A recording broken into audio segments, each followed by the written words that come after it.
Takže ahoj, my vás vítáme u našeho prvního tagu a doufáme, že se vám bude líbit. Máš raději snídaní, oběd nebo večeři? Mám nejradši oběd. Já taky oběd. Kolikrát denně jíš?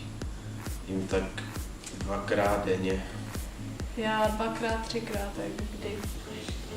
Nejoblíbenější jídlo? Řízek s bramborovým salátem. Moje Čína. Nejméně oblíbené jídlo? Koprovka. Moje taky koprovka. Bylo ti někdy po nějakém jídle špatně? Bylo A po jakém? po koprovce. Mě po buchtičkách se švedo, ale jinak je mám ráda, ale prostě se mi dělalo nějak špatně. Nejoblíbenější sladkost? Čokoláda.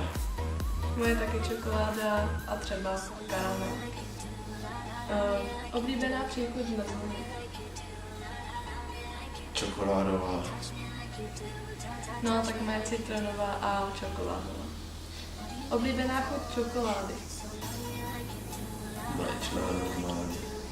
No, moje taky mléčná a třeba jahodová mi taky nevadí. Nejoblíbenější teplý nápoj? Kafe.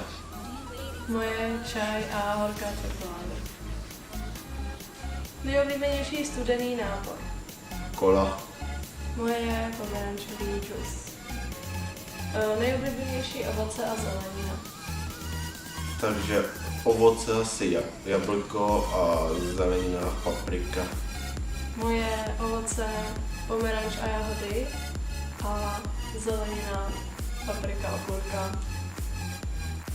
Nejoblíbenější jídlo od babičky? Svíčková.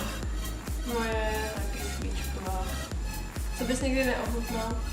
Taky červy. No, tak něco. Tak já bych nikdy neochutnala chobotnici třeba. Vaříš často a rád? Často vařím a rád taky. Já často nevařím, ale baví mě to. Kdyby spal zbytek života, mohli jste nejdovědět, co by to bylo? Si řízek s bramborovým salátem. Mně by to bylo asi nějaká zelenina nebo nějaký ovoce.